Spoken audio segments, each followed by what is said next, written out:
Saya cuma ingin tahu, mungkin Bapak bisa bercerita ke kami sedikit mengenai kehidupan Bapak dari TNI seperti apa gitu.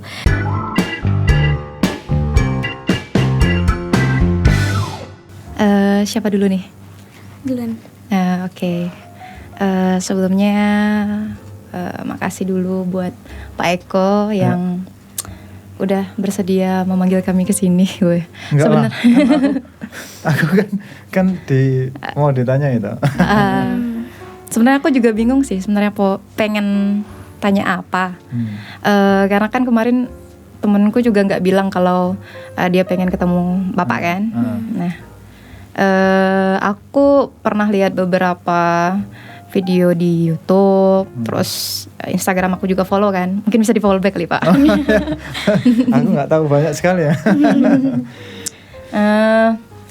Ini sih aku penasaran lebih ke personality aja sih kepada Bapak. Kan Bapak ini kan seorang, aku bilang aparat negara lah ya, karena profesi juga. Dan aku appreciate-nya Bapak sampai buat podcast, terus ada kayak studio rental segala macam begini kan. Nah, paradigma pemikiran apa sih sebenarnya yang kerangka berpikir apa sih yang Bapak nih ada di dalam pemikiran Bapak sekarang dulunya ketika buat studio ini gitu. Itu sih yang pengen tahu banget. Apalagi sampai buat podcast kan, jarang-jarang banget seorang yang aparat negara, terus beliau kalau saya bilang cukup berumur juga kan, karena biasanya buat podcast itu ya milenial lah gitu kan. aku kan orang milenial juga. Oke, itu aja sih dulu yang aku penasaran banget sih. Jadi gini, ya sebetulnya sih itu nggak gimana banget gitu ya. Justru menurut saya itu sederhana aja gitu, bahwa kita sebagai manusia ya kan, ya udah berlaku sebagai manusia sewajarnya saja gitu. Saya pikir ini wajar-wajar saja manusia berkomunikasi, terus kemudian cara komunikasinya yang dipilih oleh manusia modern seperti sekarang ini, ada yang dinamakan platform podcast. Ya aku sebagai manusia normal ngikut manusia normal yang lain di zaman sekarang kan, itu sangat wajar gitu. Jadi sesederhana itu, bahwa saya ingin menjalani sebagai manusia yang normal gitu, manusia yang ya mengikuti zaman gitu ya, adaptif gitu ya.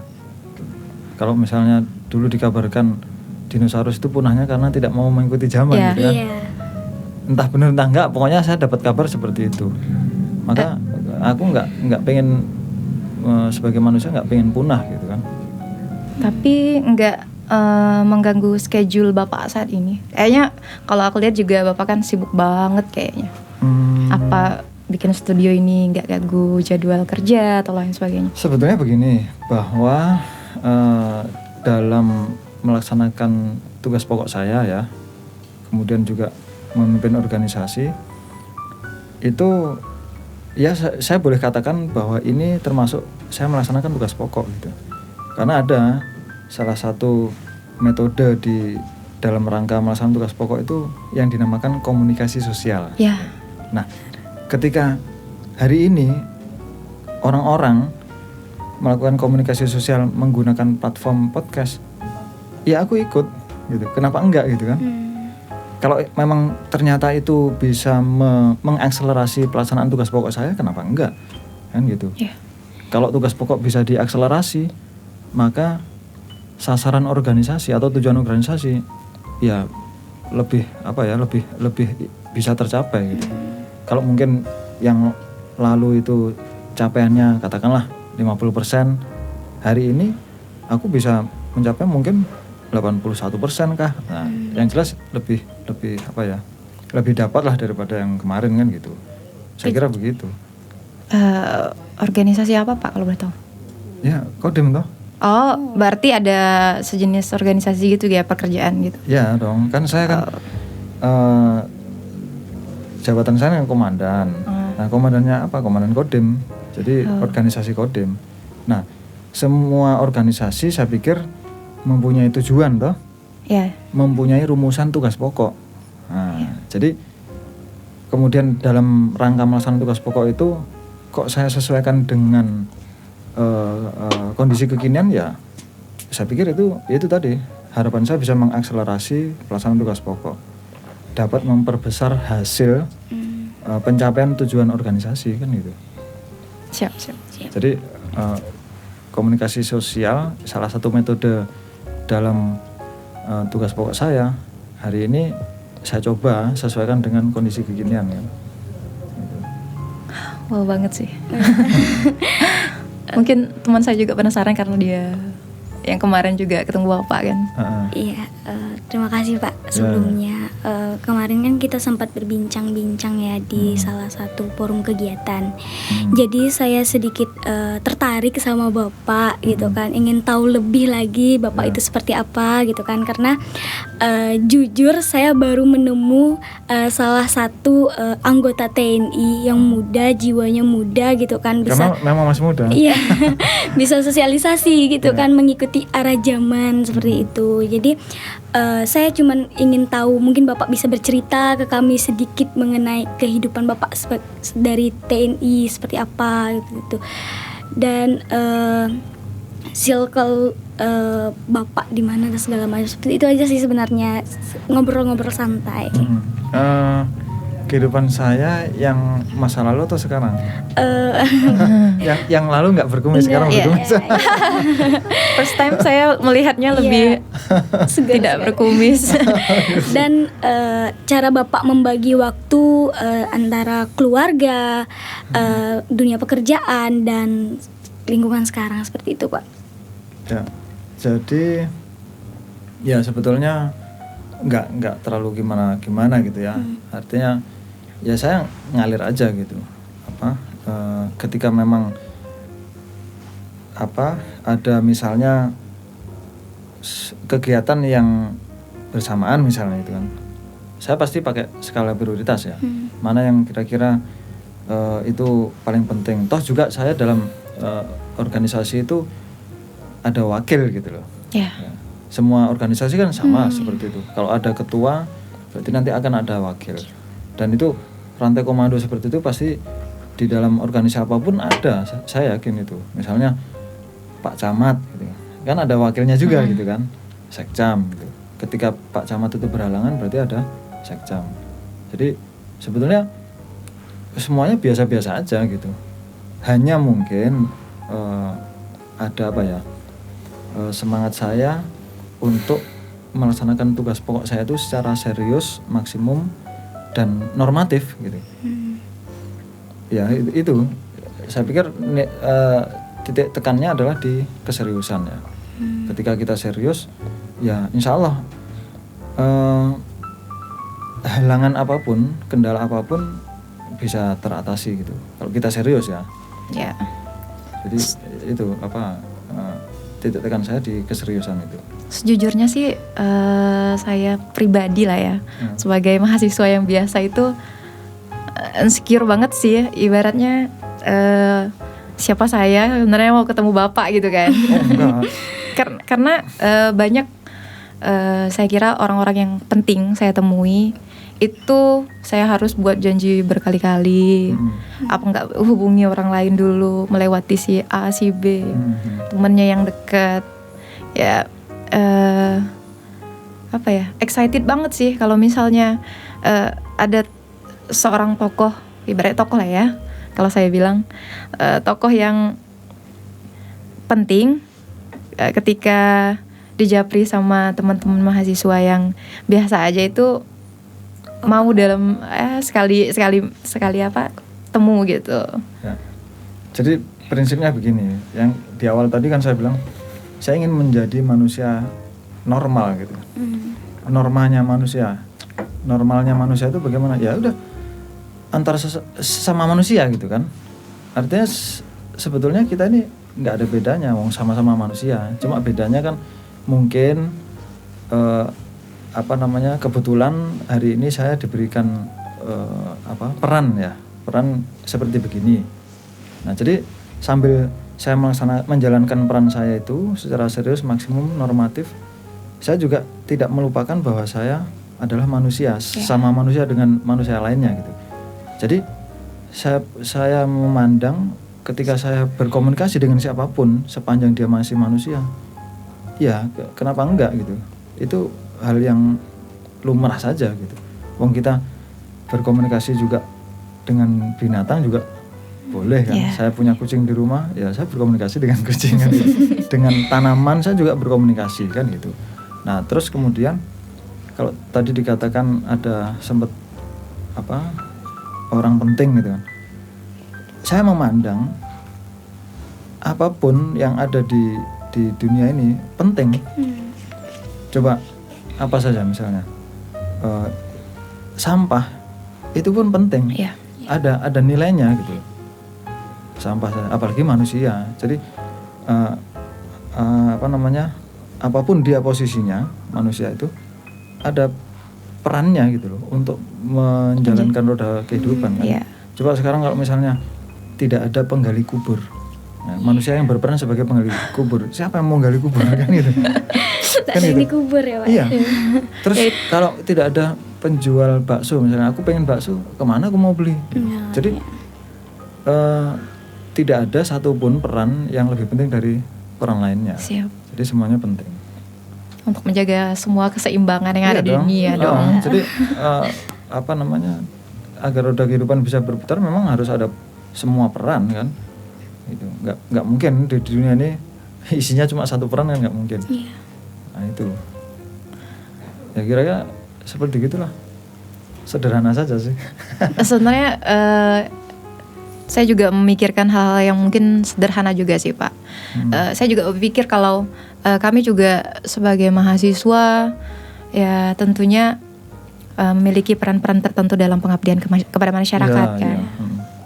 Nah kalau menurut saya apa yang Bapak lakukan hari ini sangat amat berdampak pada psikis kami sih, mungkin karena kami anak-anak milenial yang taunya hal-hal yang update, taunya hal-hal yang upgrade. Ya mungkin kami melihat orang-orang yang 30 tahun ke atas itu adalah bapak-bapak yang kolot misalnya. Ya, I think like that. Jadi apa ya? Expertnya saya melihat sesuatu yang berbeda menurut saya adalah hal yang langka mungkin, seperti Bapak mungkin. Karena kan terakhir saya diskusi dan mendengarkan apa yang Bapak bincangkan, terakhir itu Bapak bicara tentang filsafat, Bapak bicara tentang buku, dan itu saya sangat excited, saya sangat tertarik lah sama itu. Kebetulan juga saya istilahnya penggemar membaca lah ibaratnya. Ya terakhir sih saya lihat postingannya Pak Iwan, Bapak sama beliau itu lagi launching buku kalau nggak salah. Yang di ini perpustakaan daerah. Di perpustakaan. Iya. Ya.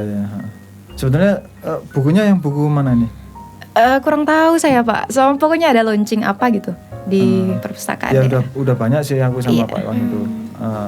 Ada launching perpustakaan Apung ya. Perahunya saya di mana itu? Saya tarik di Pendopo Bupati.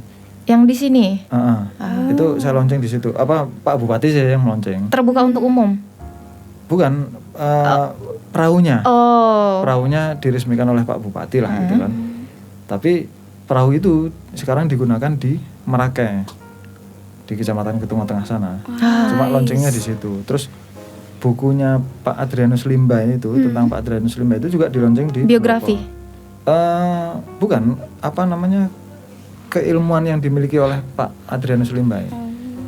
Jadi Pak Adrianus Limba itu kepala desa Pauh Benua di Kecamatan Sepau. Itu beliau pada beberapa waktu lalu itu saya ajak untuk ke Ketumah Tengah dalam rangka mendukung kegiatan kami TMMD, TNI Manunggal Membangun Desa toh. Nah, salah satu kegiatannya adalah penyuluhan pertanian. Nah, Pak Adrianus Limba itu lulusan apa ya dulu SMK pertanian zaman dulu, sekarang udah tutup sekolahnya itu. Nah itu memberikan pengetahuannya gitu. Akhirnya masyarakat tertarik minta file gitu. Oh. Nah tapi Pak Adrianus Limba ini menyimpan pengetahuannya itu di kepalanya, tidak dituangkan dalam tulisan, maka nggak bisa masyarakat dibagi. Iya, masyarakat desa sana minta nggak bisa memberi apa-apa ya, hanya itu. Padahal masyarakat kan nggak bisa mengingat apa semuanya yang di. Nah itu kan kendala, maka berdasar analisis SWOT kendala kita jadikan peluang kan. Nah maka peluangnya apa? Saya temukan dengan seorang penulis buku di Sintang ini, Bang Tantra. Yang di Kanopi Center bukan? Bang Tantra bukan dong. Bang Tantra ketua PWI Sintang. Nah, singkat cerita buku itu jadi. Maka kemudian saya dilonceng oleh Pak Bupati di Pendopo. Setelah itu baru bukunya saya sebar. Saya bagi-bagikan ke seluruh Koramil ya. Kan kita Kodim Sintang ada 19 Koramil tergelar di 2 kabupaten Sintang dan Melawi. Jadi ya intinya kita memberikan kebermanfaatan lah bagi semesta kan gitu. Apapun caranya gitu. Karena kalau kata filsuf dulu Sokrates. Aku menulis maka aku ada. Oh gitu. Ya. Itu siapa tuh? Plato. Kalau nggak salah muridnya, ya, kalau nggak salah ya. Aku menulis maka aku ada. Makanya tulisannya sampai sekarang tetap ada, orangnya tetap dikenang walaupun orangnya udah meninggal. Ya makanya kalau seseorang itu punya punya sesuatu gitu ya. Maka menulislah agar abadi kan. Karena itu tulisan itu akan abadi dicatat oleh sejarah. Nah, ya itulah kira-kira. Jadi kalau tentang filsafat sih saya pikir ya memang semuanya berangkat dari filsafat ya. Kita pertama kuliah itu kan ada filsafat ilmu. Nah, karena ya itu yang mendasari kehidupan kita kan. Saya pernah baca yang Sokrates itu ya. Bahkan rekomendasinya adalah untuk bisa menjadi nanti akhirnya pemimpin negara ya, itu memang direkomendasikan untuk belajar filsafat dulu. Kenapa? Penting untuk mengetahui benar dan salah. Karena kebijaksanaan juga kan ilmunya. Ya itu. Ya itulah kira-kira saya pernah baca. Nah kurang lebih begitulah. Mendasari pemikiran kita kan. Karena filsafat itu menurut saya sih paradigma pemikiran banget. Konsep berpikirnya seseorang harus ya dari konsep berpikirnya filsafat. Seorang filsuf. Ya apa ya? Melandasi seluruh aktivitas kita. Aktivitas mulai dari berpikir, berucap, terus kemudian beraksi lah gitu ya, berperilaku dan seterusnya itu. Ya itulah kira-kira. Begini Pak, apa sih yang membuat Bapak sampai bisa berpikir untuk mendirikan perpustakaan keliling dari Kodim sendiri? Ada. Perpustakaan saat ini yang pertama ya itulah perpustakaan apung ya, berupa perahu itu yang di Merakai. Kemudian ada juga yang menggunakan sepeda motor di Ketungahulu ya. Itu ada salah satu babinsa saya yang memang punya passion ke situ gitu. Terus kemudian yang ketiga itu ada mobil ya. Mobil itu keliling. Sebetulnya mobil itu bantuan dari Persatuan Istri Kabinetnya Pak SBY dulu. Itu bantuan mobil dan bukunya lah ketika itu. Saya nggak tahu tahun berapa itu. Bukunya dari ciptaan siapa penulisnya? Buku yang ada di mobil itu saya dipinjami dinas perpustakaan. Berarti macam-macam. Nah jadi mobil itu ketika saya datang ke sini menjabat itu ada di sana di Koramil Merakai, Ketunga Tengah, dan kondisinya tidak jalan karena tipe mobilnya itu city car. Sementara medan di sana seperti begitu kan, berlumpur dan seterusnya. Akhirnya nggak bisa kemana-mana. Ya sudah, begitu saya sekian waktu menjabat di sini, udah mobil itu tarik ke sini aja karena itu city car. Kita lebih baik operasionalkan di kota saja lah gitu kan. Ya udah saya benahi karena memang sempat ada kerusakan di sana sini. Setelah terbenahi baru ditarik ke sini dan kita sekarang Ya kemarin sudah uji coba sih di Labter itu kan. Labter, Sudah uji coba. Nanti saya bersama Pak Iwan ya, Kepala Dinas Perpustakaan untuk katakanlah meresmikannya gitu lah, penggunaannya kembali gitu. Gitu. Jadi kalau yang melatar belakangi sih ya apa ya, saya ini aja, karena Pak Iwan itu juga apa ya, menyampaikan tingkat literasi kita itu rendah gitu. Ya, padahal kita punya banyak perpustakaan. Punya banyak perpustakaan, punya banyak hasil penulisan, ya kan? Buku banyak. Orang-orang yang memang punya pengetahuan kemudian menulis itu banyak sekali. Banyak. Kan? Bahkan apa ya, kalau kita pelajar-pelajar kita itu kan misalnya ikut olimpiade di internasional itu kan menangan toh. Artinya banyak orang itu, tapi tingkat literasinya rendah. Termasuk sebetulnya saya ini penyumbang literasi yang rendah gitu. Sama. Karena aku nggak apa ya. Sebetulnya pengen sih aku menjadi orang yang tahan kutu buku gitu, membaca itu. Sebetulnya pengen, cuma ketika saya paksakan 1 lembar 2 lembar ngantuk juga. Iya benar. Sama. Tapi gini, kalau pada hal yang saya tertarik itu saya bisa tahan. Ya.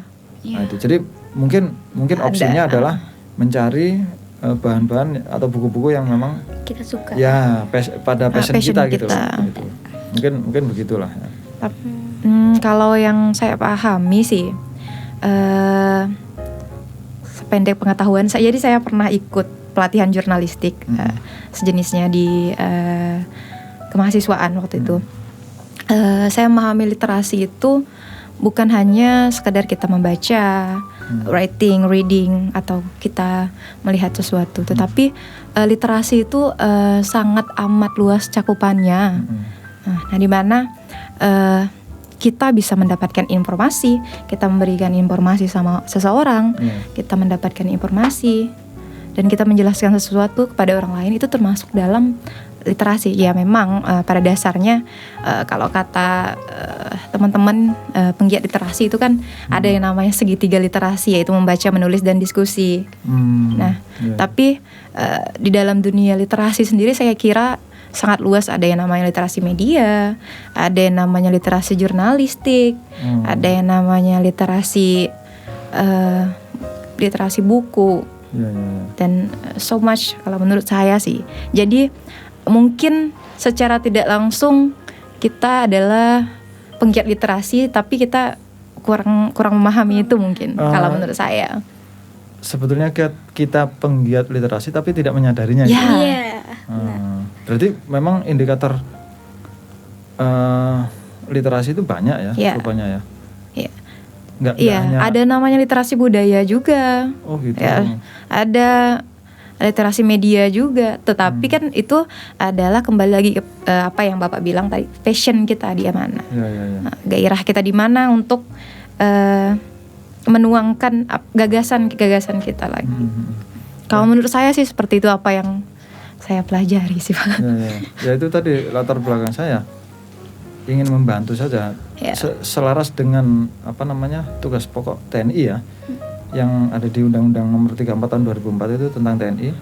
Salah satunya kan ada 2 tugas itu, operasi militer untuk perang, yang satunya operasi militer selain perang. Nah, salah satu poin di operasi militer selain perang itu adalah membantu pemerintah daerah mengakselerasi pembangunan, gitu. Melakukan percepatan pembangunan lah gitu. Nah, salah satu sektornya adalah dunia pendidikan kan, atau ya perpustakaan kan termasuk itu. Ya udah, apa sajalah yang saya bisa berikan untuk semesta. Iya, karena salah satu pandangan hidup saya itu adalah, saya bukan tentang pangkat, jabatan, status, posisi, bukan itu. Artinya seberapa besar sih kebermanfaatan eksistensi kita itu loh. Nah, saya ada di Sintang hari ini, itu harus ada manfaatnya gitu. Jangan ada di Sintang kemudian nggak ada manfaatnya gitu kan. Tapi Saya harus bernilai gitu loh. tapi Bapak pada dasarnya memang suka baca. Enggak. Wow. Ya itu tadi Iya. ketika ada yang aku tertarik atau mungkin ingin tahu, Iya. saya coba cari di internet gitu loh. Iya, siap. Misalnya aku pengen tahu apa. Oh, kok ini. Pada dasarnya gini. Saya menurut saya menilai diri saya sendiri. Iya. Ya. Saya ini cukup liar berpikir gitu. Ya. Gitu. Nah, jadi berarti yang utama dimiliki seseorang harus liar berpikir tentang apa saja gitu. Misalnya ada suatu persoalan, saya yakini kalau ada orang melihat suatu persoalan dengan keliaran berpikirnya, itu akan lebih bisa menemukan solusi gitu.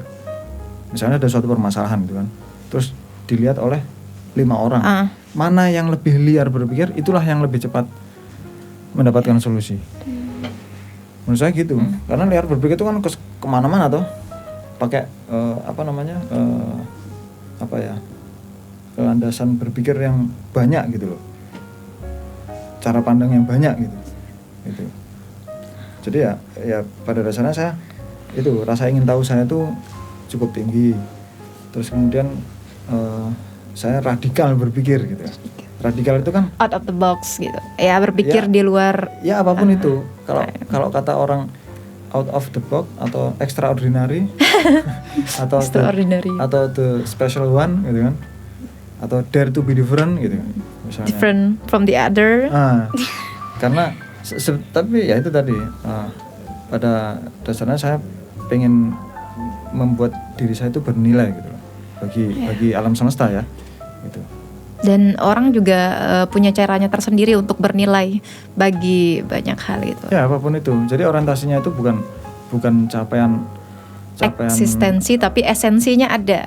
Bukan apa namanya itu proses oriented ya. Bukan result oriented, bukan. Jadi kita orientasinya pada proses gitu, bukan hasilnya gitu. Ya, terutama saya ingin menjadikan diri saya bermanfaat. Kalau di Islam kan khairun nas anfa'uhum linnas kan. Gitu. Jadi yang terbaik ya yang memberikan manfaat pada manusia. Ya itulah. Gini Pak, target Bapak ke depannya nih kan karena udah ada perpustakaan daerah nih ya, perpustakaan keliling maksud saya. Target Bapak ke depannya seperti apa untuk generasi milenial di Kabupaten Sintang sendiri Pak? Sekarang kita tahu kan minat baca anak milenial di Sintang ini kurang gitu. Nah target Bapak untuk bisa memberitahukan mereka bahwa pentingnya membaca itu seperti apa? Kalau target sih kayaknya aku nggak ada ya. Pokoknya urusanku adalah berjuang saja gitu. Apa saja yang aku bisa. Gitu. Berhasil nggak berhasilnya urusan nanti. Ya? Itu ranahnya Tuhan yang Maha Kuasa. Iya. Ranahnya manusia itu adalah ikhtiar, kan gitu. Iya benar. Ranahnya manusia ikhtiar, kemudian penentu itu ranahnya Tuhan. Ya, berarti kan tadi yang importantnya itu adalah prosesnya, ya, bukan hasilnya berapa persen yang kita dapat gitu. Proses oriented, not the result. Ya itulah. Jadi nggak ada target-target tertentu, nggak ada saya. Mungkin yang punya itu ya pemerintah lah. Kan? Kalau aku ini ya itu tadi membantu pemerintah kan. Ketika aku punya pemikiran, ku berikan pemikiran, ya kan? Karena juga kita juga bukan orang-orang mungkin ya secara nggak langsung kita bukan orang-orang yang pengambil kebijakan setelah melihat hasil itu kan Pak. Jadi ya nggak usah berputus asa dengan apa yang kita miliki gitu ya, atau nggak usah berputus asa dengan apa yang kita tidak mampu. Udah hajar saja apa yang kita mampu berikan, begitu. Kalau semua orang, setiap kita berorientasi bagaimana memberikan kebermanfaatan bagi semesta, yakin Indonesia segera maju kok. Gitu. Kan pasti pengen Indonesia maju kan? pengen. Saya yakin itu setiap warga negara itu kalau kutanya satu-satu pengen Indonesia maju, pengen, yakin saya. Tapi apakah kita sudah berperilaku semestinya sebagai warga negara yang ingin negerinya maju. Iya. Nah, kalau kita hanya sebatas keinginan, ya saya ingin, tapi nggak berbuat apa-apa, atau bahkan berbuat yang kontradiktif kepada cita-cita itu ya berarti ya jangan mimpi lah, jangan belakang. gitu. Ya, gitu. Nah itu kira-kira. Jadi ya udah kita sinergi gitu, semua peran kita sinergikan. Gitu. Jadi, kalau Bapak melihat kami, saya sebagai mahasiswa lah. Sebagai mahasiswa. Mahasiswa saya bangga sekali. Kan waktu unjuk rasa Omnibus Law, apa yang saya berikan pertama? Saya bangga kepada mahasiswa. Kenapa? Karena masih ada kepekaan sosial. Iya. Nah, coba sejarah mencatat ya, tahun 66 demonstrasi besar-besaran, kemudian mengubah orde, ya kan?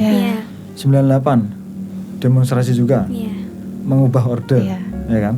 Siapa yang bergerak di sana siapa? Mahasiswa. Nah, itu. Saya baca itu di Sohogi. Oh, Sohogi. Ya, saya baca itu di Sohogi, catatan demonstran. Lah ya, itu. Ya, itu gimana sejarahnya mahasiswa dari penumbangan Orde Lama waktu itu. Menjadi Orde Baru menjadi Orde Reformasi gitu. Yeah. Nanti reformasi apa lagi? Buat Orde Baru. Enggak lah, tapi belum. Enggak, demonstrasinya enggak, jangan sampai ada yang jangan anarkis lah. Enggak, anarkis itu apa? Anarkis itu jangan itulah, kita ini sering salah kaprah. Iya. Ya. Padahal anarkisme itu ya hari ini kalau kita mendengar kosakata anarkisme itu yang mahasiswa. Bukan, yang terbayang di kita itu ada hal yang jelek, vandalisme, brutalisme. Padahal anarkisme itu kalau kita lihat definisinya itu bukan. Anarkisme itu kondisi ketika tidak ada pemerintahan. Ada hari ini manusia di bumi ini yang menganut paham anarkisme itu ada. Mana orang Eskimo itu nggak ada itu. Benar. Hah? Iya kan? terlalu liberal kalau saya kira itu. Enggak, artinya memang dia nggak membutuhkan pemerintahan, gitu loh. Dia hanya apa ya? Ya norma di mereka sendiri aja, komunitas mereka sendiri aja, gitu. Itu penganut paham anarkisme hari ini, gitu. Nah, itu jadi anarkisme itu jangan kemudian terbayang vandalisme, brutalisme, tidak. Ya itu. Makanya kalau pengen menggambarkan sebuah kerusakan, gunakan kosakata vandalisme aja.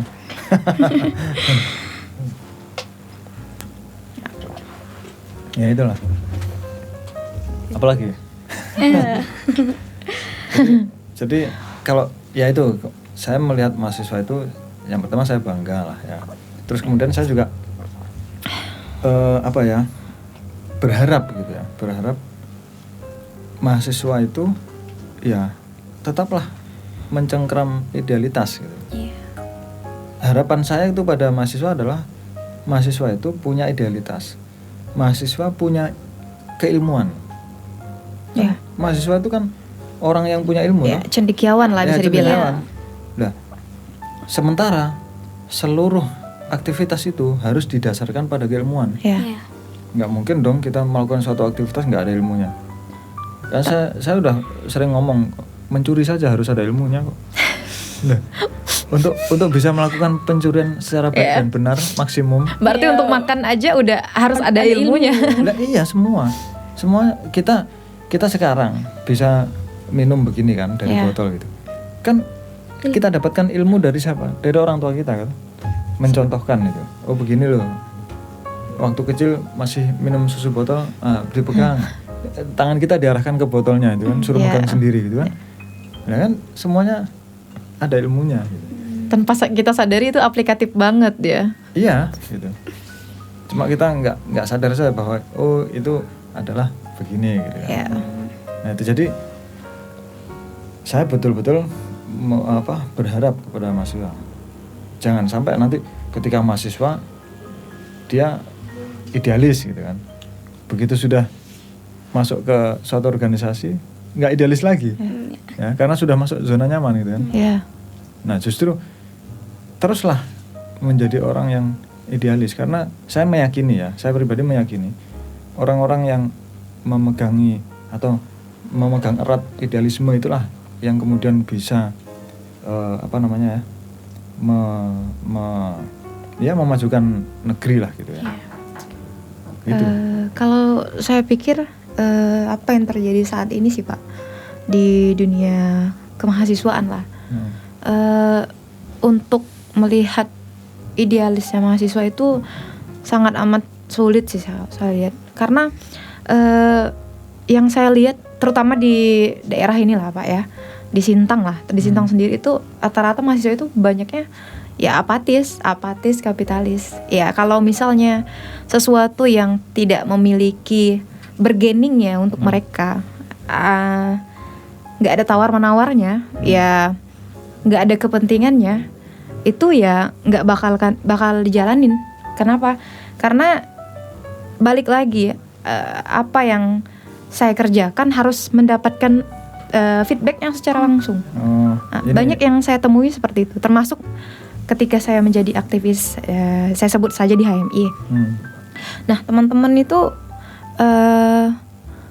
berkader, saya nggak bilang karena ada kepentingan maunya ya, tapi kebanyakan dari teman-teman itu pengennya masuk organisasi karena ingin memenuhi kepentingan mereka sendiri. Kalau misalnya mereka tidak dapat kepentingan, tidak menemukan sesuatu yang mereka inginkan di sana, ya mereka nggak bakalan mengikuti itu gitu.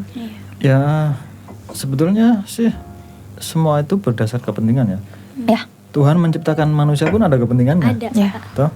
Jadi itu wajar-wajar saja. Hanya begini, kepentingannya itu konstruktif enggak gitu. Ya. Ya. Kepentingannya itu demi siapa gitu. Kalau kepentingannya kan yang diharapkan itu kepentingannya demi memajukan negara, memajukan peradaban manusia gitu kan. Itu yang diharapkan idealnya. Tapi kan nggak semuanya harapan kita itu bisa terpenuhi kan. Jadi wajar-wajar saja itu menurut saya. Cuma mungkin kita bisa mencoba memberitahukan atau mengabarkan ke semua orang, marilah kita berkepentingan itu pada ya yang baik lah gitu, bukan pragmatis gitu loh ya. Nah itu jadi ya ada sih memang kepentingan pribadi itu pasti ada. Banyak. Ya kita kan Mungkin saya juga kayak gitu. Ya, aku pun punya kepentingan pribadi, tapi kan kita kontekstual gitu ya. Ketika di suatu kondisi yang kemudian kita seharusnya itu mendahulukan kepentingan umum, ya dahulukan itu gitu loh. Jadi penempatan sesuatu itu gitu pada tempatnya. Jadi saya juga punya rumusan begini.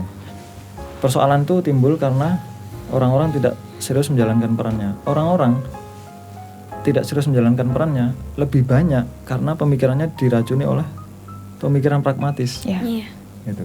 Hari ini kenapa kemudian kita masih begini aja? Ya, banyak orang-orang yang di perannya masing-masing itu diracuni pemikiran pragmatis.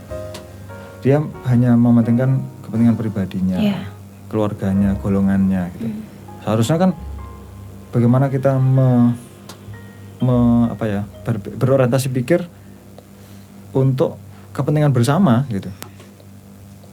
Bahkan yang paling luas paling akhir adalah kepentingan umat manusia gitu.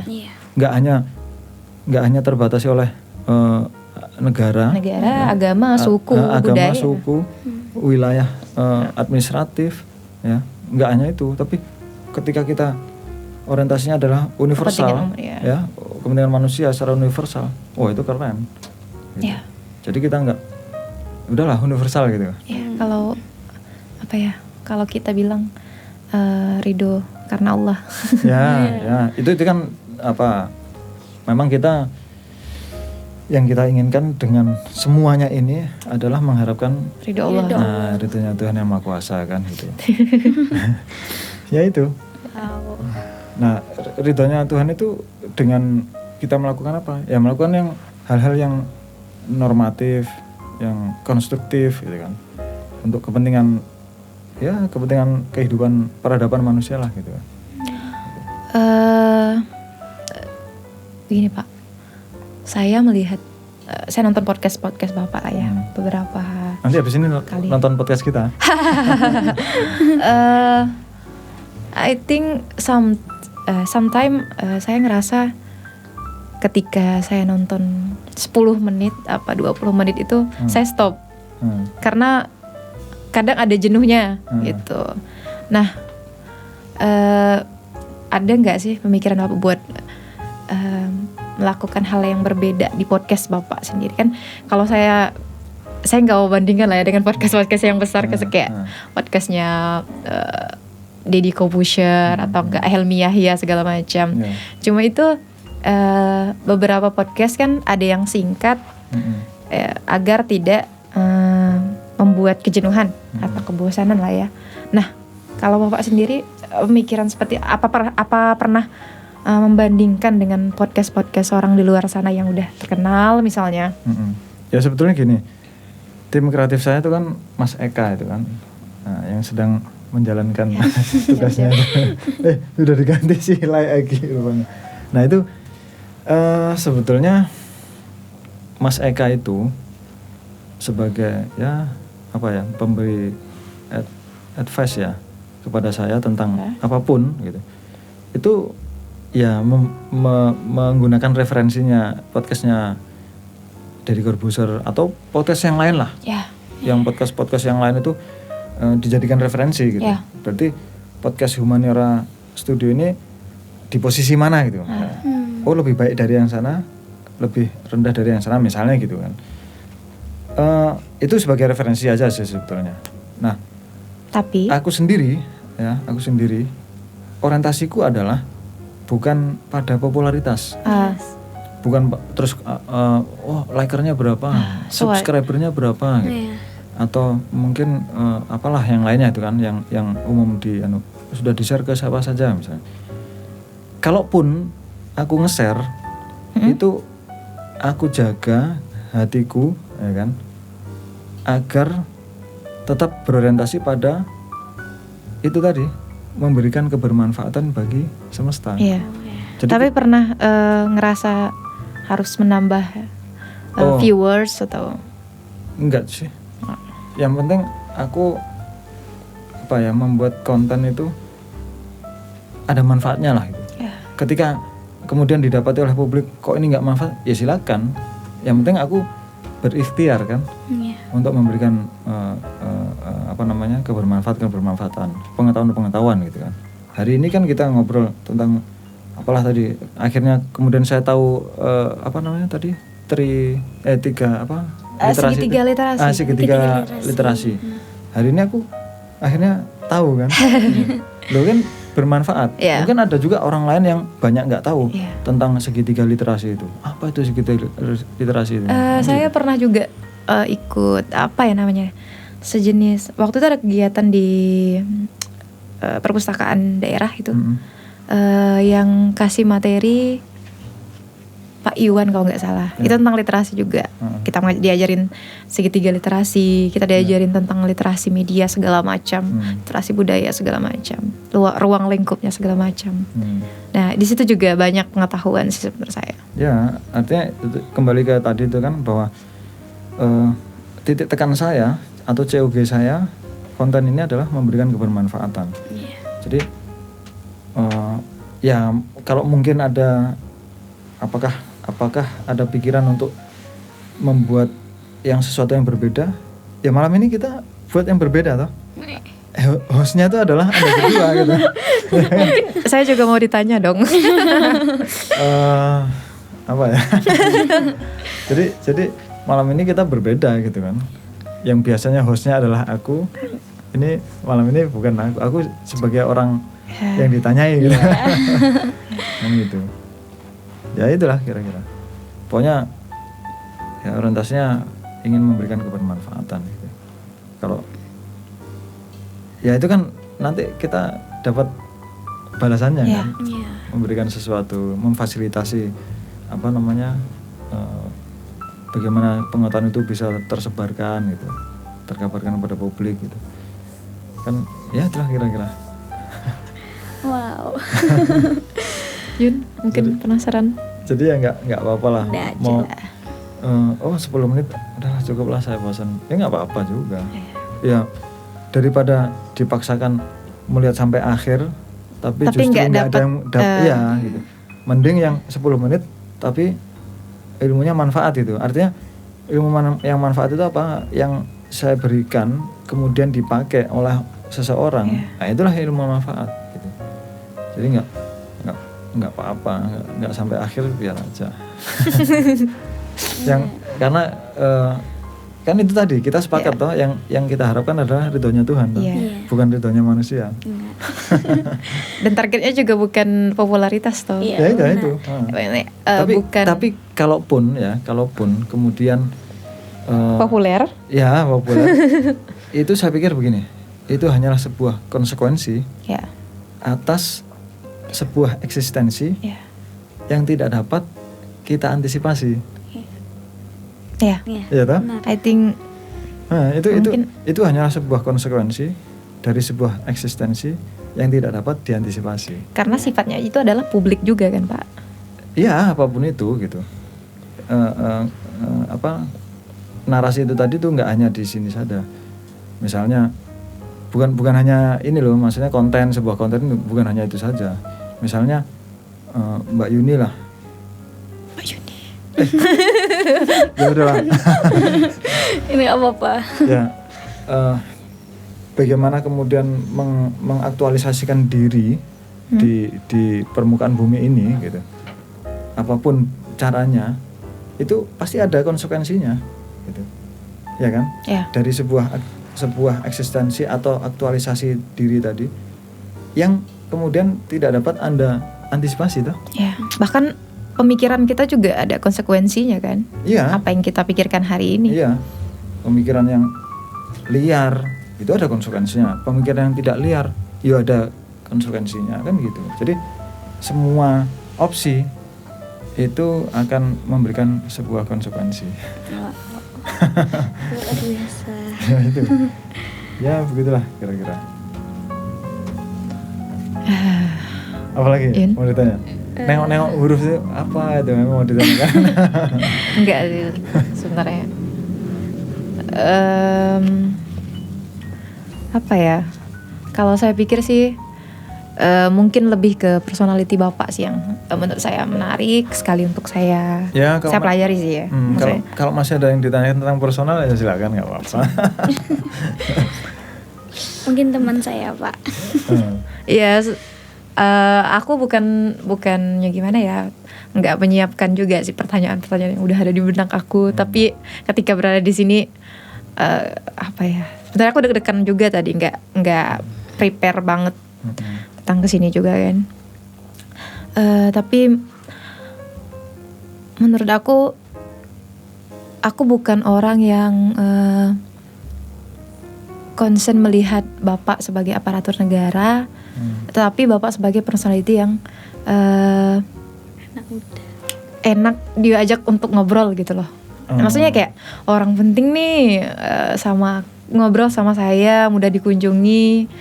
Itu ada hal yang saya tidak tadi bilang memang sangat amat langka gitu, sangat amat susah. Bahkan harus dilestarikan ya, karena sejujurnya dosen saya sendiri aja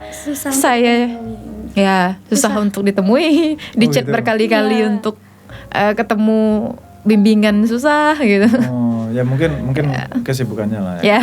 Mungkin aduh curhat di sini nih. Enggak, mungkin melayani banyak mahasiswa kan. Oh iya. Gitu. Ya itu kira-kira. Enggak, tapi saya itulah kembali ke yang tadi itu, bahwa saya memandang ya kita sama-sama manusia kok.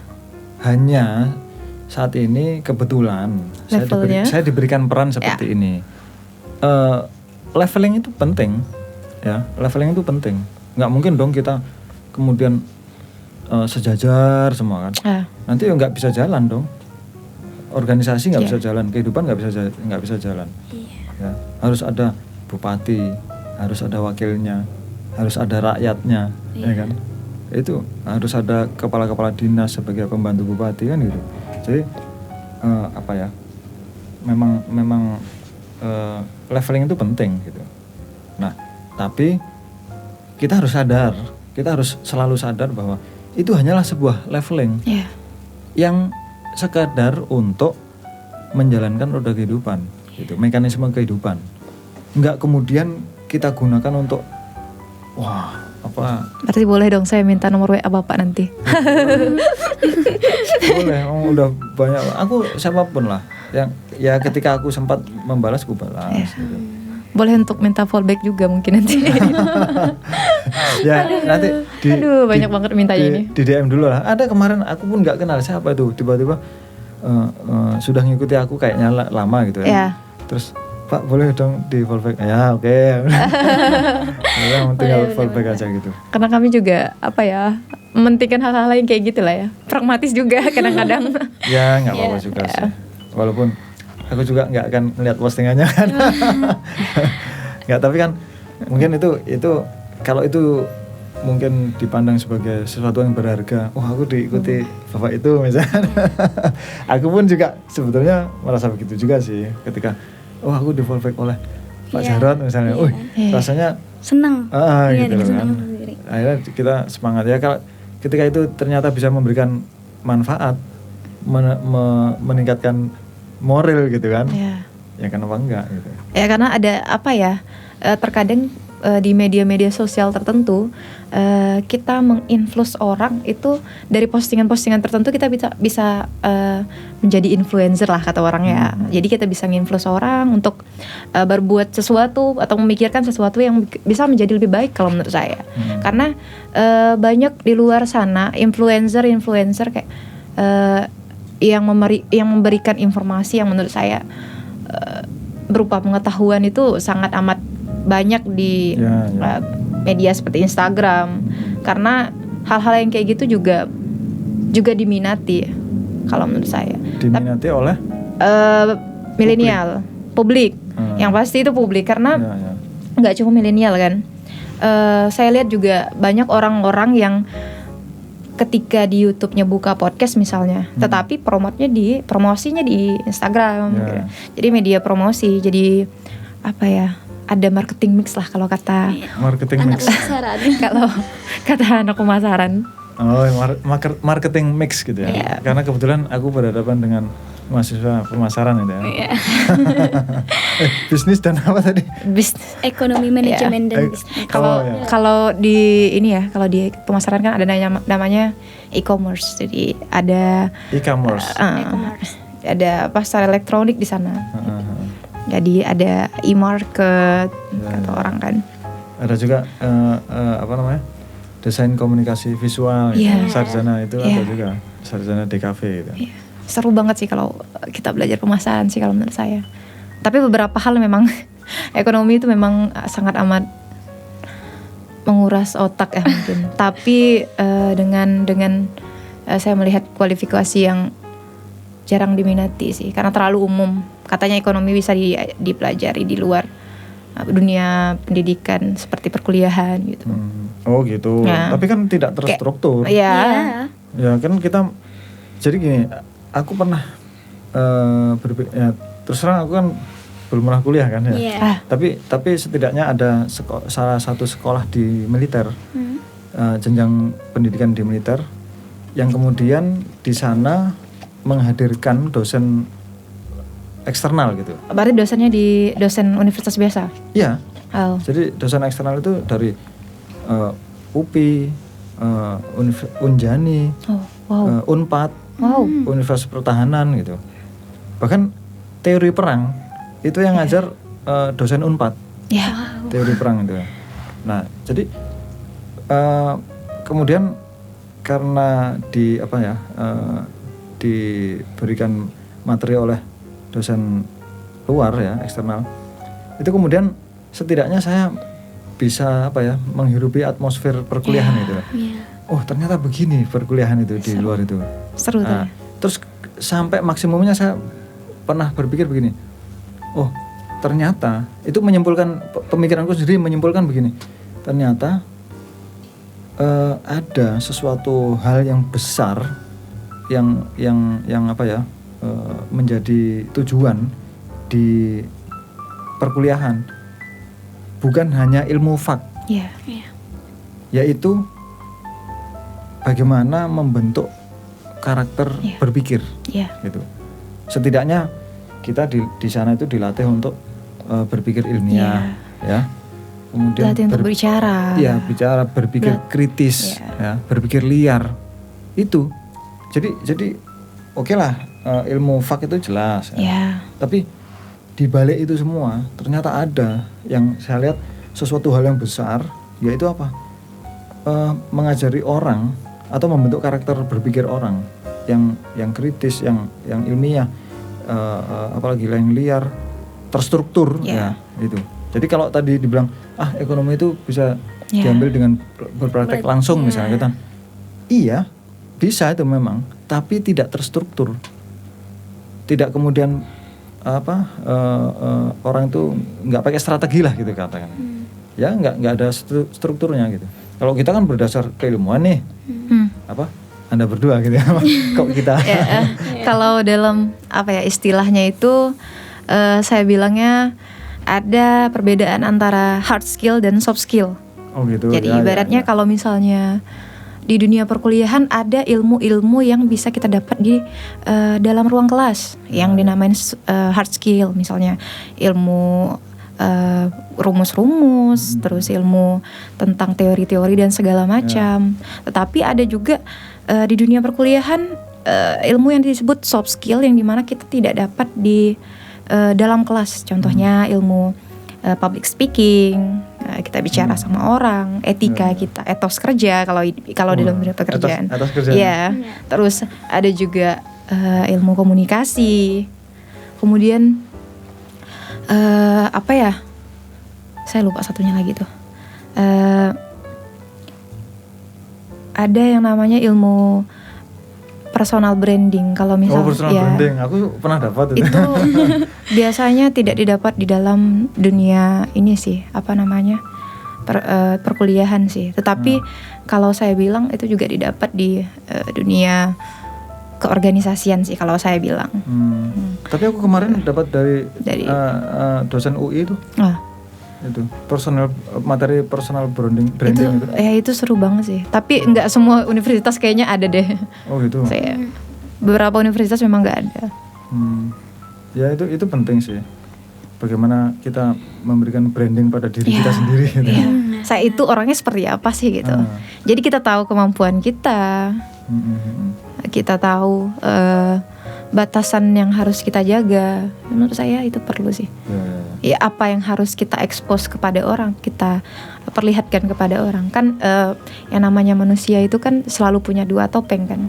Kepada si A dia memperlihatkan dirinya yang seperti ini, kepada si B yang seperti ini. Mungkin seperti itu sih. Personal branding lah yang saya cermati sih mungkin. Kalau mungkin Bapak bisa jelaskan lah kalau ada di dunia perkuliahannya. Oh, saya belum pernah kuliah. Maksudnya di dunia didikan Bapak. Iya. Kalau pendidikan militer itu sih cenderung ini ya, kaku gitu ya. Karena memang organisasi akhirnya mempengaruhi semuanya gitu. Organisasi kita tuh falsafahnya bagaimana, ya itu mempengaruhi apapun produknya gitu, termasuk pendidikan gitu kan. Jadi ya itu tadi yang saya bilang, ketika saya di salah satu jenjang pendidikan saya yang kemudian menghadirkan dosen dari luar, itu akhirnya saya mendapati atmosfer pendidikan yang berbeda gitu, yang selama ini nggak saya dapatkan itu. Oh ternyata begini gitu.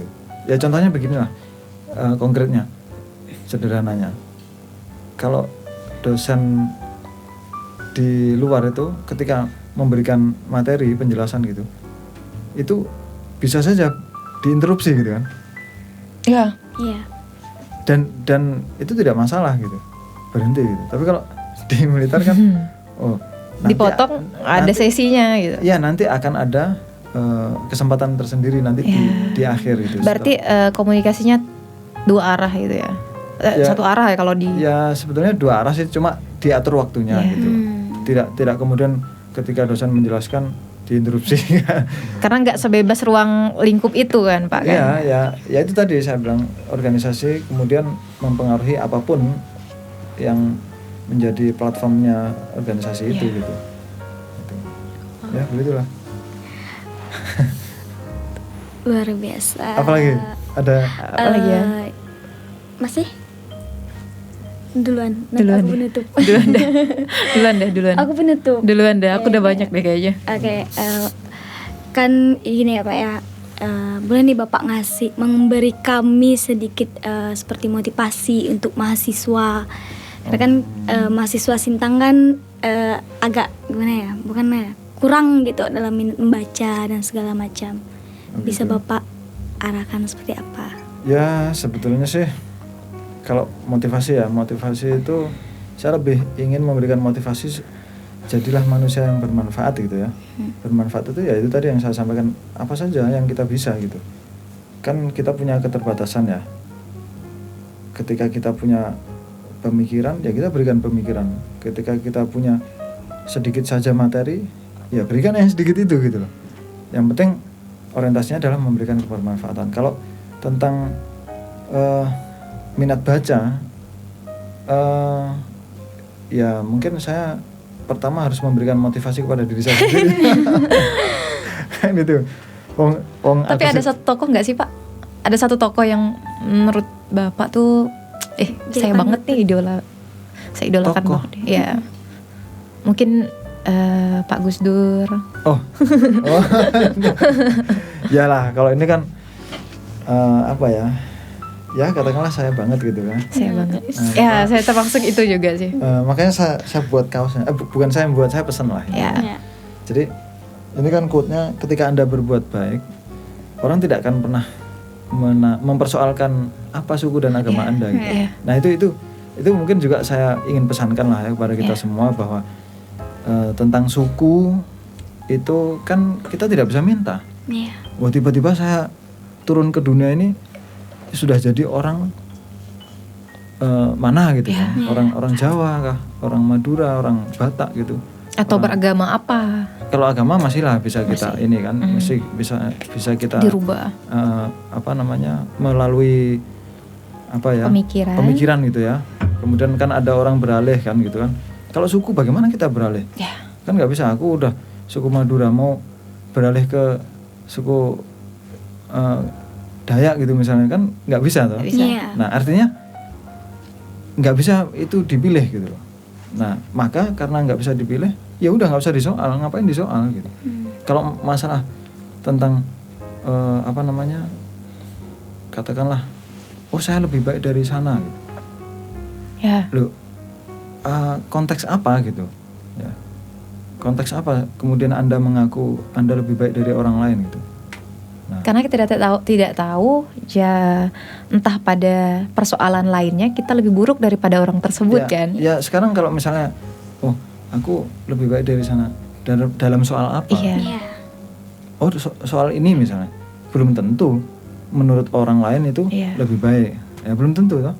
Nah jadi tentang suku itu, kemudian tentang agama, saya meyakini semua agama itu menyeru kebaikan. Ya. Saya pikir nggak ada tuh agama itu yang kemudian di dalam kitab sucinya memerintahkan untuk berbuat sewenang-wenang, berbuat kejam dan seterusnya, nggak ada. Nah ketika ada orang yang kemudian mengaku beragama terus kemudian melakukan cara-cara yang tidak bisa diterima oleh manusia, ya ini yang salah siapa ini kan itu orangnya kah atau siapanya gitu kan. Nah itu jadi ya salah satu idola saya memang Gus Dur gitu. Jadi bapak kemanusiaan ya. Iya. Wow banget sih kalau kalau di ini kan, kalau di saya pernah lihat juga apa itu tempat ibadahnya agama Buddha kalau nggak salah ya. Wihara. Beliau pernah berkunjung juga. Terus beliau kayak punya atas namanya beliau kalau nggak salah ya. Terus beliau juga kemanusiaannya mau banget. Iya, artinya melihatnya itu bukan pada kacamata golonganku gitu. Tapi pada manusia universal gitu. Anda manusia gitu. Beliau Nabi Muhammad itu ada jenazah lewat gitu, bukan orang Islam, beliau berdiri kok. Ditanyakan kan oleh sahabat, lu kenapa berdiri, kan bukan orang Islam. Dia masih manusia gitu. Yang itu kalau ditarik garis keturunan kan satu keturunan kita ini kan, ada nenek moyang kita sama, Adam dan Hawa. Jadi sebetulnya kita kan bersaudara gitu kan. Jadi oke, suku itu nggak bisa kita pilih, nggak usah disoal, final itu kan. Kemudian agama itu tadi saya bilang, ya udah kita pandang secara manusianya gitu, sama-sama manusia kok. Binatang aja kita sayangi, apalagi manusia kan. Makanya podcast ini namanya Humaniora. Ya, band dan studionya saya namanya Humaniora. Jadi pengen tahu nggak? Ya, I wanna know. Ya, Humaniora itu kan ilmu yang ilmu budaya yang kemudian berusaha untuk bagaimana menjadikan manusia itu lebih manusiawi lah gitu. Itu jadi saya memilih itu ya karena saya manusia gitu. Kita semuanya manusia yang kemudian mempunyai budaya-budaya dalam berkehidupan di dunia ini kan pasti ada budaya-budaya. Nah, itu ilmu tentang itu. Dan itu sangat luas. Humaniora itu ada banyak lah. Nanti silakan dilihat di internet. Saya kalau misalnya ada kesempatan kuliah, saya pengen jadi sarjana humaniora. Lebih ke sosial mungkin ya Pak ya. Sosial, ilmu sosial. Mungkin tepatnya ialah sosiologi, antropologi gitu mungkin ya. Kalau enggak luas ya sekali. Lebih luas sih. Betul luas sekali. Kalau saya pernah baca itu jadi kalau di Islam itu kan ada Islam profetik kan. Jadi baru dengar. Iya, Islam profetik di mana bahas tentang humaniora, kemanusiaan. Jadi salah satu penulis bukunya itu Kunto Wijoyo. Nah, beliau juga pencetus, nggak bisa saya bilang pencetus juga ya. Jadi Islam profetik itu kan dia lebih kepada hubungan antar manusia, hablum minan nas kata orang kan. Nah, ya, itu berkaitan juga tentang humaniora sih kalau saya bilang. Nah, beliau ini adalah beliau si penulis ini ataupun punya gagasan ini, si Kunto Wijoyo ini berkiblat pada Nabi Muhammad SAW. Nah, dan itu juga salah satu referensi yang bagus kalau menurut saya sih Pak. Ya, Islam profetik. Ya sebetulnya ini sih agama itu adalah atau semua norma ya, norma yang kemudian kita sepakati itu sebetulnya tujuannya itu untuk memanusiakan manusia. Ya. Misalnya ada aturan berjalan di sisi kiri gitu. Oke, sepakat kita ya sepakat. Maka kita susun norma kita kalau berjalan tuh di sisi kiri. Itu tujuan akhirnya menurut pemikiran saya nih ya, untuk memanusiakan manusia. Ketika manusia itu punya aturan tuh akan menjadi manusia gitu. Tapi kalau tidak ada aturan, bukan manusia. Maaf, binatang aja punya aturan. Ya toh? Ya karena semua itu balik lagi kepada keseimbangan. Keseimbangan sih kalau menurut saya. Ya artinya ya semesta itu senantiasa berupaya untuk mencapai keseimbangannya gitu. Ya toh? Ya. Makanya ada siang ada malam. Iya, semesta itu senantiasa berupaya untuk menjadikan dirinya seimbang gitu. Benar. Itu seperti halnya air toh. Air itu kan selalu mengupayakan dirinya rata gitu kan. Ketika suatu saat kita mungkin lempar sesuatu di dalamnya, bergelombang karena ada dinamika itu kan. Tapi lama-lama dia akan berusaha menyeimbangkan dirinya, kemudian rata kembali gitu. Nah, itu buktinya semesta itu selalu menyeimbangkan dirinya dengan caranya sendiri. Sama juga misalnya kita itu tadi aktualisasi diri kita bagaimana. Ya, dan itu filosofi yang harus kita ambil sebenarnya, pelajaran-pelajaran dari. Iya, artinya semesta itu akan senantiasa jujur merespon apapun stimulus yang kita berikan gitu. kita aktualisasikan diri kita, aku lah misalnya kan, aku mencoba aktualisasikan diriku seperti begini, maka respon dari semesta apa? Ya. Malam ini dihadirkan 2 orang aktivis HMI gitu kan. itu caranya semesta merespon. Anak HMI malu nih lihat saya di sini. Oh gitu. Ya itu saya pandang sebagai respon jujurnya semesta gitu atas stimulus yang saya berikan gitu, ya kan? Saya berikan stimulus kepada semesta seperti begini berupa aktualisasi diri saya, maka respon semesta hari ini saya dihadirkan. Ya itulah kira-kira.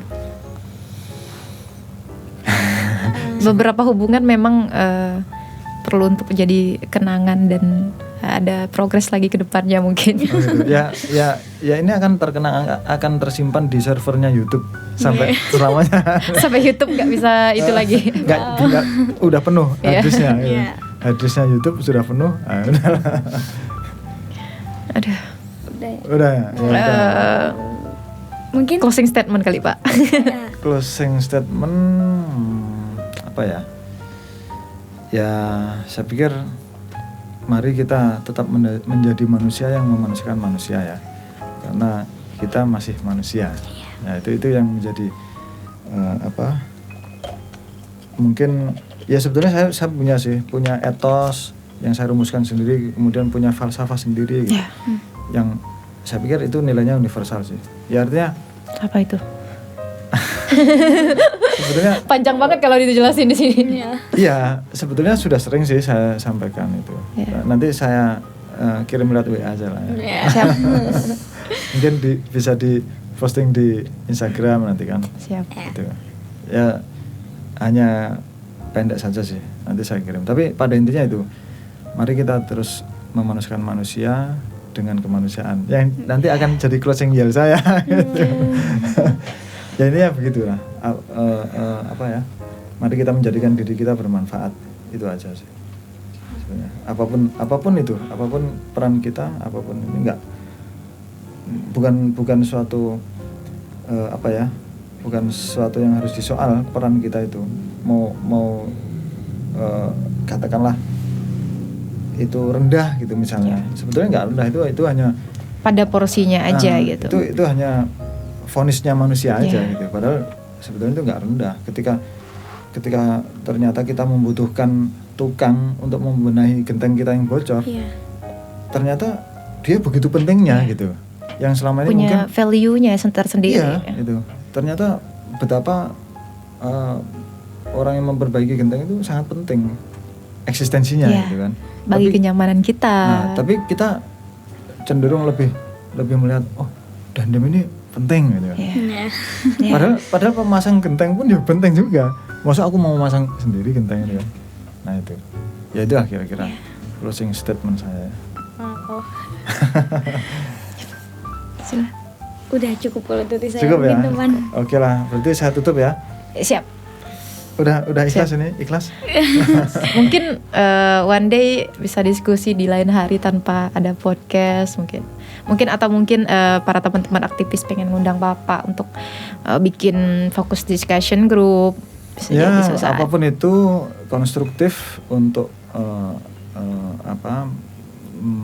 menyumbangkan ide-ide positif untuk memajukan Sintang, Indonesia dan kemanusiaan. Siap. Nah, itu ya. Pokoknya kita harus orientasinya memajukan Sintang, Indonesia dan kemanusiaan. Gitu. Karena satu lagi lah ini saya sampaikan. Saya ada beberapa kesempatan menanyakan kepada beberapa orang. Itu pertanyaan saya itu hanya untuk menghantarkan pemahaman aja. Saya tanya begini. Misalnya nih, tingkat literasi Indonesia di dunia itu urutan berapa gitu kan, apal nggak? Puluhan, 60 ke bawah. Aku pun nggak apal. Aku juga nggak apal. Pernah sih dikasih tahu Pak Iwan, diberitahu Pak Iwan itu berapa? 60 sekian lah 60 gitu kan. ke bawah gitu. Ke bawah. Nah artinya kita di ring yang bawah kan. Tapi saya tidak sedang menyoal itu ya. Yang disayangkan? Bukan, yang saya tanyakan coba. Orang membuat rankingan toh. secara internasional itu toh. Ya. Urgensinya apa? Agar mungkin lebih motivasi kita untuk menambah minat baca, karena kan sangat disayangkan itu, setahu saya ya, sependek pengetahuan saya, Indonesia itu merupakan salah satu negara yang memiliki perpustakaan terbanyak, salah satu ya. Nah, tapi minat literasinya itu sangat kurang, itu sangat miris sih kalau saya lihat. Minat baca lah. Ya. Karena penulisnya banyak, perpustakaannya di mana-mana, tapi yang baca nggak ada itu. Ya, kemudian orang membuat rankingan internasional gitu ya, internasional. tentang literasi gitu ya. Urgensinya apa? Pertanyaannya itu. Motivasi mungkin. Organisasi ya. Motivasi ya. Ya, motivasi terus, mungkin. Terus kenapa sih kok orang di luar sana tuh membuat rankingan itu untuk memotivasi orang Indonesia, padahal itu bukan negaranya. Iya. Ya karena balik lagi ke kemanusiaan. Nah itu maksud saya. Jadi bahwa ternyata manusia itu menginginkan peradaban manusia itu maju, gitu loh. Jadi rankingan apa saja lah, ada rankingan apalah ya, misalnya negara termiskin, misalnya negara tingkat literasi yang terendah, negara yang pendapatan per kapita tinggi, dan seterusnya. Yeah. Terus kemudian ditampilkan di media dunia gitu misalnya kan. Itu kan untuk merangsang bagaimana umat manusia ini kemudian membenahi dirinya, meningkatkan kualitas dirinya. Ya artinya orang yang membuat rankingan itu tingkat internasional itu berarti begitu pedulinya kepada peradaban manusia. Ya kan? Loh, kalau enggak ngapain aku ngurusin negara orang itu kan? Kan gitu. Aku sudah sejahtera, ya udah, yang penting aku sejahtera, anak istriku sejahtera, udah selesai. Tapi kan enggak. Orang kemudian membuat rankingan, kemudian merangsang penduduk dunia untuk meningkatkan kualitas dirinya kan. Nah itu yang saya akhirnya jawabanku itu menurut saya loh ya. Karena radikal banget ya pikirannya. Aku kenapa sih saya bertanya kok mau-maunya gitu orang repot loh. Itu nyari data juga kan. Nah. Itu bagaimana dia bisa merankingkan Indonesia di urutan sekian. Berarti kan dia mengumpulkan data dong. Kan gitu. Loh datanya bukan sembarangan, nanti bisa marah orang se-Indonesia gitu. Hah? Berarti kan valid, reliable. Ya toh? Maka kok orang bisa mau bersusah payah mencari data kemudian melakukan perankingan yang mungkin ketat itu ya. Untuk apa sebenarnya? Nah, itu perankingan itu ketat gitu kan. Karena nanti ketika ada misalnya kita di bawahnya negara mana yang selama ini kita anggap kayaknya itu di bawah kita gitu. Tapi rupanya di data internasional kok di atas kita. Di atas kita. Itu berpotensi dia dan datanya selalu dinamis juga. Lah itu. Coba berarti kan dia bersusah payah. Pertanyaannya, kenapa dia mau bersusah payah gitu kan? Ternyata itu betapa mulianya hati mereka kok mau memotivasi orang sak dunia ini untuk meningkatkan kualitas dirinya melalui apa? Literasi. Itu kira-kira. Oke ya, udah selesai ya. Ikhlas nggak? Nggak, nanti kita lanjutkan di forum yang lainnya. Tapi nggak apa-apa sih, mau direkam juga nggak apa-apa. Walaupun ya karena dengan direkam dan dipublikasi itu kan lebih punya daya jangkau, memberikan kebermanfaatan pada semesta gitu. Saya malah insecure sih Pak sebenarnya. Gitu. Kayak ngomong apaan sih nih anak gitu ya. Nanti orang-orang yang lihat gitu. Itu makanya itu menurut saya nggak relevan gitu ya. Nggak seharusnya ada gitu. Perasaan-perasaan seperti itu nggak seharusnya ada. Loh, dunia ini hari ini nggak membutuhkan lagi orang-orang sukses. Ya. Tapi orang-orang yang berpikir. Bukan. Ya, apapun itu. Ada di postingan Instagram saya itu. Tapi bahasa Inggris aku lupa. Jadi hari ini dunia tidak membutuhkan orang-orang yang sukses, tapi dunia lebih membutuhkan orang-orang yang mendedikasikan dirinya, menyayangi orang lain, apalagi dan seterusnya lah itu. Nanti tengok aja itu di postingan saya kan. Itu jadi nggak usah ragu-ragu mengaktualisasikan diri kita. Yang penting niat kita baik kok. Terus cara kita juga baik. Emang salah? Ada norma yang kita langgar hari ini? Nggak ada toh? Loh, kalau nggak ada norma yang kita langgari, kenapa takut? Gitu. Jadi ya udah. Kalau ketika ada orang yang menyoal misalnya, tinggal nanya, loh, ada norma yang saya langgar Pak? Gitu. Kalau memang ada, tolong tunjukkan, biar saya benahi kan gitu. Kalau nggak ada, ya kenapa harus disoal gitu? Itu. Oke ya, itu ya. Ya, mungkin memang ada yang salah dengan kepercayaan diri mungkin ya, lebih kepada personal. Ya yang penting terus kita motivasi diri kita bahwa ya kita apa yang kita bisa sumbangkan pada negeri ini gitu kan. Kita niatkan ini untuk berbuat untuk Tuhan, negara, rakyat dan organisasi kita gitu kan. Dimanapun kita ada di organisasi itu.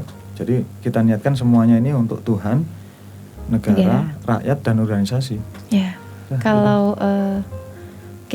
kalau aku bilang kepentingan umat, golongan, baru kepentingan pribadi.